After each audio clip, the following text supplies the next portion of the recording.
Vous êtes bien sur Grand Lille TV, toute l'actualité de la métropole lilloise. On est ensemble pendant 8 minutes et on commence cette nouvelle édition avec cette boutique éphémère de vente de drogue qui a vu le jour rue du Molinel à Lille ce mercredi. À l'intérieur, on pouvait retrouver des sachets de cannabis, de kétamine, de crack ou encore de cocaïne. Des drogues fictives évidemment et un lieu créé de toutes pièces par l'association Spiritech à l'occasion de la journée mondiale de l'ONU contre l'abus de drogue et le trafic illicite. L'association qui accompagne d'ailleurs les consommateurs de stupéfiants sur le plan social et médical plutôt que de les condamner. Spiritech qui milite pour une décriminalisation des usagers des drogues. Déjà menée à Paris, Marseille et Rennes, cette action est une première dans la région. Créée en 1996, l'association Spiritech accueille jusqu'à 600 personnes chaque année dans leur local rue du Molinel. Idil Gunaï est allé à leur rencontre. Ça peut être social, ça peut être une écoute, ça peut être juste de l'information. C'est aussi responsabiliser les personnes, leur donner les moyens de prendre des décisions informées, de savoir ce qu'ils font. Parce que là, la plupart du temps, comme c'est des produits interdits, on ne sait pas ce qu'on consomme, on ne sait pas quelle est la composition du produit qu'on consomme. Et en général, tout ça, ça fait qu'augmenter les risques de la consommation. Nous, l'idée, ce ne sera pas forcément de réduire le nombre de consommations, mais en tout cas, c'est de réduire les risques qui sont associés à ces consommations.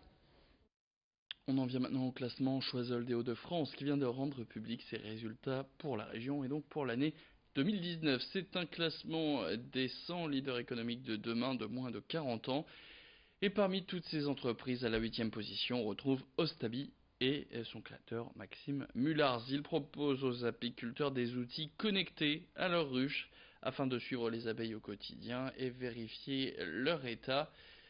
Alors, ce qui permet donc d'optimiser les visites des apiculteurs. Aujourd'hui, il y a plus d'un millier de ruches connectées. Les composants des capteurs introduits dans les ruches sont fabriqués exclusivement dans les Hauts-de-France.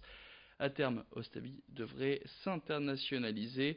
Laure Montfort a rencontré pour nous Maxime Mullars près d'une des ruches connectées par Ostabi du côté d'Euratechnologie. On l'écoute tout de suite. Alors les produits sont 100% made in Hauts-de-France. La partie électronique est fabriquée par InnoDesign à Villeneuve-d'Ascq. Et la partie mécanique est faite à Tergnier et l'assemblage est fait à Saint-Quentin par Amnesat.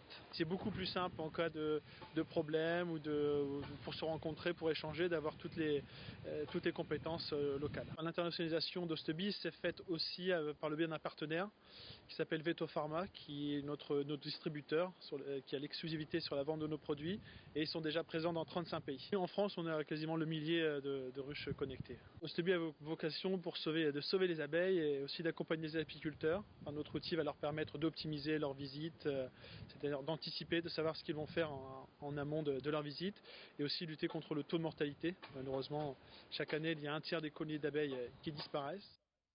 On en vient maintenant à l'actualité avec cette météo et cette chaleur. Toutes les solutions sont bonnes pour se rafraîchir. Et dans le cadre des Amuse-Deux, on vous présente une activité originale qui permet de se balader autour de la citadelle grâce à ce paddle, une planche sur laquelle on se tient debout et qu'on fait avancer grâce à une rame. Évidemment, avec la canicule, les responsables ont prévu le coup et élargi les plages horaires afin que tout le monde puisse en profiter, notamment après une longue journée de travail. Comptez 5 euros la demi-heure et 8 euros de l'heure, une activité quasiment sans risque. Alors, Dull ou Paddle, écoutez Jean-Baptiste Jardot-Druet, le directeur de l'association La Dull, au micro de Laure Montfort. À l'eau, il y a moins de chances de tomber à l'eau en paddle qu'en kayak. Et si jamais ça devait arriver, par le plus grand des hasards, de faire la bise aux poissons, c'est pas dramatique, parce que la planche, il est très facile de remonter dessus, plus facile que sur un kayak.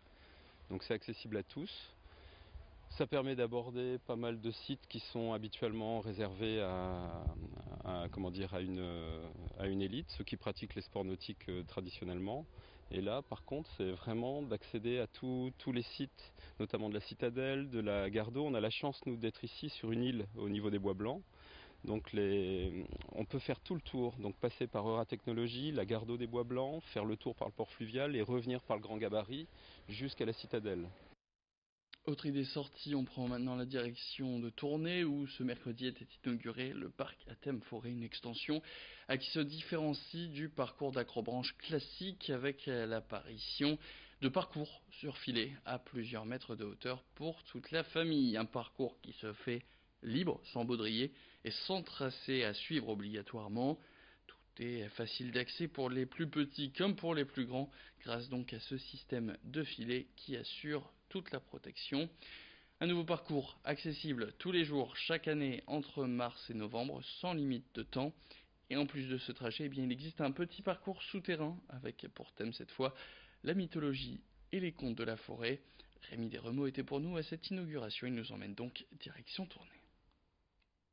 On a une culture de l'acrobranche chez EcoPark Adventures et aujourd'hui on a innové en créant des espaces suspendus de filets, de grandes mers de filets où on peut marcher un peu comme sur la lune, sauter, et aussi de cabanes suspendues, végétalisées, à l'intérieur desquelles on peut redécouvrir la forêt sans baudrier. Donc c'est un loisir en forêt totalement innovant, c'est le premier espace comme ça en Belgique et très ludique, notamment à destination des enfants entre 2 et 12 ans et des familles.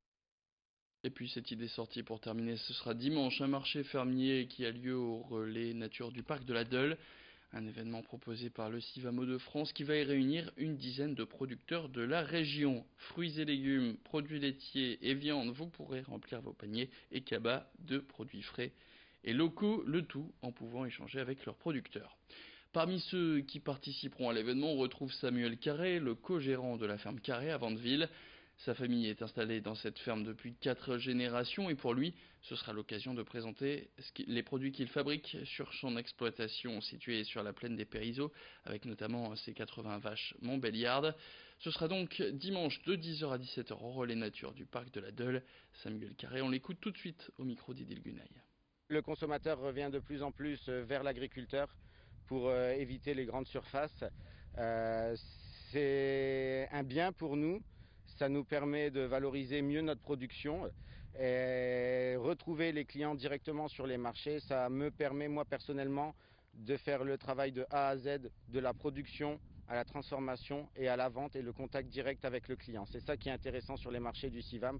Et depuis 3-4 ans, la vente au magasin se développe pas mal. Les clients cherchent vraiment à revenir vers le producteur. Alors c'est vrai que c'est compliqué parce qu'il faut généralement faire plusieurs points de vente, mais au moins on gagne en qualité. Et puis cette info pratique avant de se quitter, si vous souhaitez vous y rendre, il est conseillé de vous garer sur le parking du parc Mosaïque, puis de traverser le pont afin de rejoindre le relais nature de Sante. Fin de cette édition, merci à toutes et à tous de l'avoir suivi. Tout de suite sur Grand Lit TV, vous avez rendez-vous avec vos prévisions météo.